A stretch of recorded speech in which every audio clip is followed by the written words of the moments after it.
Hello everyone, welcome to my YouTube channel. আজকে তোমাদের সাথে নিয়ে এসেছি আরেকটা নতুন ভিডিও নিয়ে, সেটা হচ্ছে সিএ পিসিএ মার্কস কি করে তোমরা ক্যালকুলেট করবে। তো দেখতেই পাচ্ছ আমি স্টুডেন্ট সেকশনে চলে এলাম। স্টুডেন্ট সেকশনে আসার পর এখানে লগইন করে নিচ্ছি। লগইন করে নেওয়ার পর এখানে যে সিএ মার্কস বলে অপশন আছে, এই সিএ মার্কসে এখানে ক্লিক করলাম। এখানে দেখতেই পাচ্ছ যে আমার পোর্টালে এখনো পর্যন্ত কিছু শো করছে না। তো এই ব্যাপারটা নিয়ে আমি তোমাদের সাথে আজকে আলোচনা করব কিভাবে তোমরা ক্যালকুলেট করবে। তার আগে বলে রাখি, যারা আমার চ্যানেলে নতুন আছো চ্যানেলটাকে অবশ্যই সাবস্ক্রাইব করে রাখো, আর পাশে থাকা যে বেল আইকন আছে বেল আইকনটাকে অন করে রাখো, যাতে পরবর্তীকালে ভিডিও আপলোড করলে তোমরা তোমাদের ফিডে দেখতে পাও। তো আর যারা আমার চ্যানেলটাকে এখনো সাবস্ক্রাইব করে রেখেছো তাদেরকে অসংখ্য ধন্যবাদ। তো চলো শুরু করা যাক আজকের ভিডিওটা। তোমাদের দেখানোর জন্য আমি এক্সাম্পল হিসেবে একটা স্ক্রিনশট রেখে দিয়েছি। সেখানে তুমি দেখতে পাচ্ছ আমি মেশিন লার্নিং এ 22, সিএ 2 তে 18, সিএ 3 তে 20, সিএ 4 এ 15 পেয়েছি। কে দিয়েছে? আমাদের যিনি রেসপন্সিবল স্যার রয়েছেন অরুণাংশু রয়, তিনি দিয়েছেন। তো ঠিক আছে, এবার ব্যাপারটা হচ্ছে তোমরা কিভাবে ক্যালকুলেট করবে। ক্যালকুলেটটা আমি তোমাদেরকে বলে দিই। সিএ 1, সিএ 2, সিএ 3, সিএ 4 অনেকে বলে চারটেকে যোগ করে সেটাকে ডিভাইড করা হয়। না, একদমই ভুল। অনেকে বলে সিএ 3 নাম্বার আর সিএ 4 এর নাম্বার ক্যালকুলেট করে ডিভাইড বাই 2 হয়। সম্পূর্ণ ভুল। তাহলে ঠিকটা কি? ঠিকটা হচ্ছে সিএ মার্কস তোমরা কি করে ক্যালকুলেট করবে, তো দেখা যাক। CA marks calculate, okay.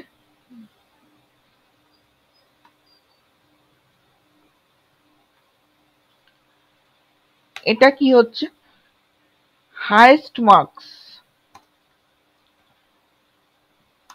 Of CA. Highest marks কোনটা আছে? 22।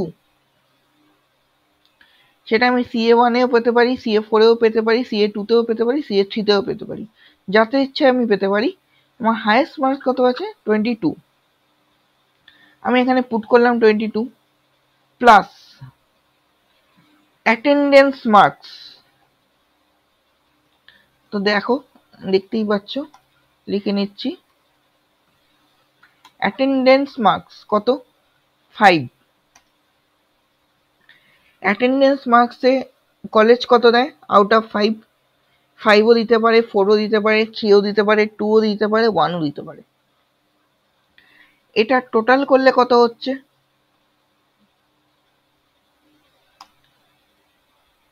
30। কেন 30?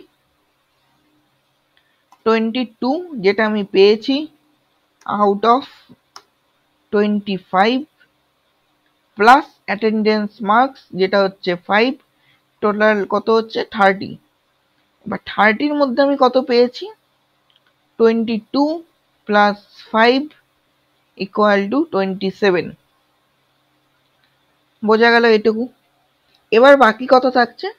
70 মার্কস আউট অফ 100 হলো। এবার হচ্ছে পাসিং মার্কস কততে। দেখো লিখে নিচ্ছি এখানে। পাসিং মার্কস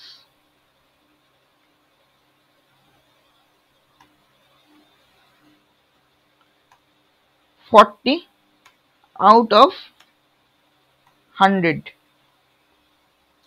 তাহলে এবার দেখো তোমরা, আমি 27 পেয়ে গেছি অলরেডি 30-র মধ্যে। আর কত তুলতে হবে আমাকে? 13 তুলতে হবে, ওকে। তো দেখো এখানে 40 মাইনাস 27 ইকুয়াল টু 13। এই 13 মার্কসটা যখন উঠবে তার মানে কত হচ্ছে 40, তখন আমি পাস করতে পারবো। এটুকু ক্লিয়ার? ওকে, এবার দেখো, যদি কেউ লেস দ্যান 40 পাও তাহলে তার গ্রেড কি হবে? তার গ্রেড হবে এফ, এফ ফর ফেল। ওকে, তার মানে কি সে কোনোভাবেই সে পাস করতে পারেনি। ওকে, এটার ভিডিও নিয়ে আমি পরবর্তীকালে আসছি, যে কোন গ্রেডের জন্য কত মার্কস অ্যালটমেন্ট, সেটার জন্য আমি পরের ভিডিওটা আসছি। আশা করছি এই পর্যন্ত প্রত্যেকের ক্লিয়ার হয়ে গেছে। যারা এখনো পর্যন্ত কোনো ডাউট আছে বা কোনো কোয়েরি আছে, তোমরা কমেন্ট সেকশনে এসে কমেন্ট করো, আমি অবশ্যই তোমাদের ক্লিয়ার করে দেবো। আমি পরের পার্টে চলে আসছি। পরের পার্ট কি আছে? Practical assessment marks. এখানে আমি তোমাদের এক্সাম্পল স্বরূপ আমি তোমাদেরকে বলছি, এক্সাম্পল কি আছে? প্র্যাকটিক্যাল পেপার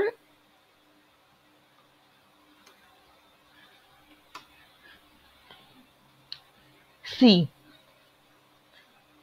ওকে, বা পাইথন ফর বিগিনার্স, যে কোনো একটা, বা ওপস, যে কোনো একটা রয়েছে। এখানে তোমাদের নাম্বারটা কিভাবে ডিভাইড হচ্ছে? 40 মার্কস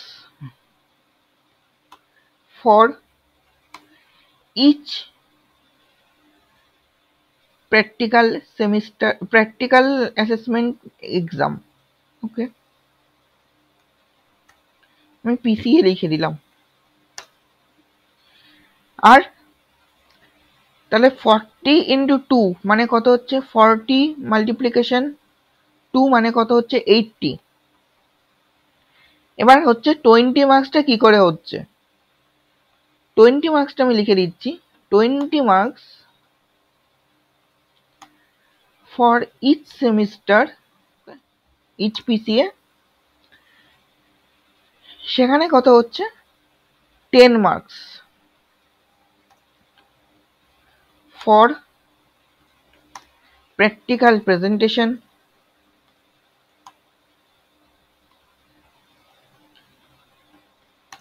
প্লাস অ্যাটেন্ডেন্স।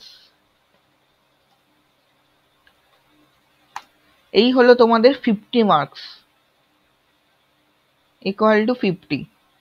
ওকে, তাহলে 50 প্লাস 50 কত হচ্ছে? 100। এই হলো তোমাদের প্র্যাকটিক্যাল পেপারের মার্কস, যেটা তোমাদের সেমিস্টারের সাথে ইনক্লুড হয়ে যাবে। ওকে, এটাকে সুবিধার জন্য বড় করে দিচ্ছি। দেখো, এই হলো তোমাদের ডিভাইডেড নাম্বার। এটাকেও বড় করে দিই।